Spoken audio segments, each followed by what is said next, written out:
ಹೊಟ್ಟೆಲಿ ಮಗುನೇ ಇಲ್ದೆ ನನ್ನ ಇಡೀ ಕುಟುಂಬಕ್ಕೆ ಮೋಸ ಮಾಡಿದ್ದು ನಿನ್ನ ತಂಗಿ ತಪ್ಪು. ನೀನು ರಾಮ ಅಲ್ಲ ರಾವಣ.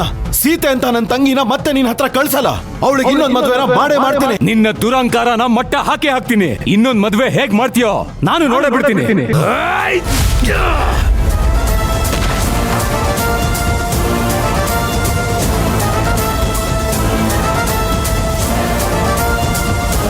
ಅಧ್ಯಕ್ಷ ಮಿಸ್ಸಿಂಗ ಆದಷ್ಟು ಬೇಗ ವಿಚಾರಣೆ ಮಾಡಿ ಮಾವನ ಹುಡುಕೊಡಿ ದಯವಿಟ್ಟು. ನನ್ನ ತಲೆಗೆ ಪೆಟ್ಟು ಬಿದ್ದಿದ್ ನಿಜ, ಆದ್ರೆ ಹೊಡೆದಿದ್ದು ಇಂದ್ರ ಅಲ್ಲ.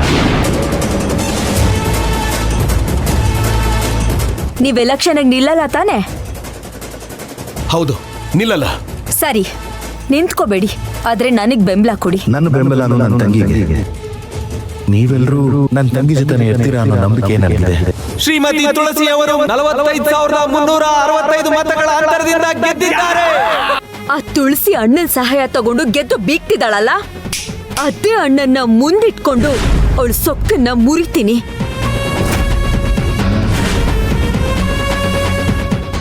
ಇವರಿಗೆ ಸರಿಯಾದ ಶಿಕ್ಷೆ ಆಗ್ಲೇಬೇಕು ಸ್ವಾಮಿ. ನಿನ್ ಜೊತೆ ಕನ್ಸಲ್ಲಿ ಕೂಡ ಬದುಕೋ ಯೋಚನೆ ಮಾಡಲ್ಲ.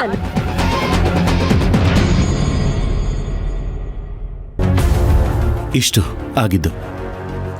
ನಾವು ತುಂಬಾ ಪ್ರೀತಿಸೋರು ನಮಗಿಂತ ಇನ್ನೊಬ್ರನ್ನ, ಅಂದ್ರೆ ಲವರ್ಸ್ ಅಂತಾನೆ ಅಲ್ಲ, ಕುಟುಂಬದವರನ್ನ ಪ್ರೀತಿಸಿದ್ರು ಅದು ಬೇಸರಕ್ಕೋ ಕೋಪಕ್ಕೋ ಹೊಟ್ಟೆ ಕಿಚ್ಚಕ್ಕೋ ಕಾರಣ ಆಗೋದು ಸಹಜ. ಜೊತೆಗೆ ನಿಮ್ ಪ್ರೀತಿ ಅವಶ್ಯಕತೆ ಇದೆ.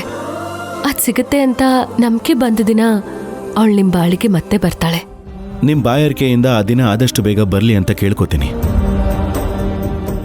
ನಾನು ಕೇಳ್ಕೊತೀನಿ.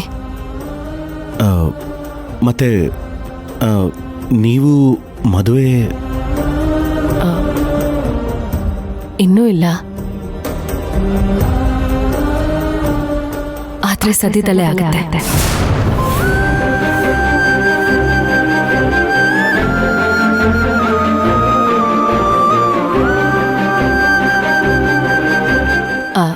ಅಂದ್ರೆ ಈ ಊರಲ್ಲಿ ಇನ್ಸ್ಪೆಕ್ಟರ್ ದ್ರೋಣ ಅವರಿದಾರಲ್ಲ, ಅವ್ರ ಜೊತೆ ನನ್ನ ಮದ್ವೆ ಮಾತುಕತೆ ನಡೀತಾ ಇದೆ.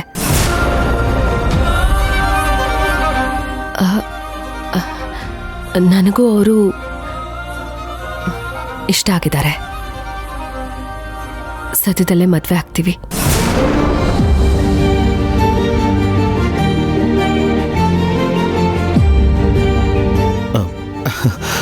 ಹೌದಾ? ತುಂಬ ಒಳ್ಳೆ ವಿಷಯ. ಅವ್ರು ನಿಮಗೆ ಸರಿಯಾದ ಜೋಡಿ. ನೀವು ಮತ್ತೆ ನಮ್ಮೂರಿಗೆ ತಹಶೀಲ್ದಾರಾಗಿ ಬರ್ತೀರಿ ಅಂತ ನಾನು ಅನ್ಕೊಂಡಿರ್ಲಿಲ್ಲ. ನಾನು ಅನ್ಕೊಂಡಿರ್ಲಿಲ್ಲ. ಈ ಊರಿಗೂ ನನಗೂ ಯಾವತ್ತೋ ಸಂಬಂಧ ಮುಗ್ದೋಯ್ತು ಅಂತ ಅನ್ಕೊಂಡಿದ್ದೆ. ಆದ್ರೆ ಹಣೆ ಬರಹ ಮತ್ತೆ ಹೇಳ್ಕೊಂಡು ಬಂತು. ಹೇಳ್ಕೊಂಡು ಬಂತು ಅಂತ ಯಾಕೆ ಅನ್ಕೋತಿದ್ದೀರಾ? ಕರ್ಕೊಂಡು ಬಂತು ಅಂತ ಅನ್ಕೊಳ್ಳಿ.